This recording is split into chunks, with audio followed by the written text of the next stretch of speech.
Welcome to mini kitchen.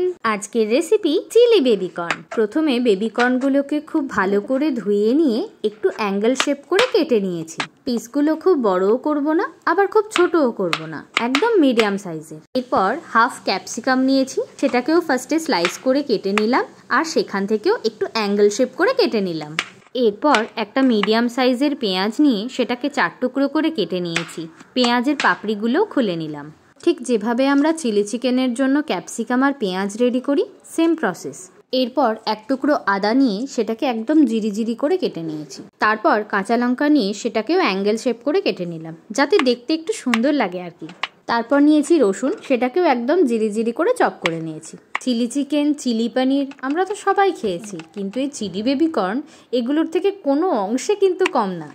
শীতের সন্ধ্যায় একদম গরম গরম ধোঁয়া ওড়া 1 প্লেট চিলি বেবিকর্ন হলে মন্দ হয় না।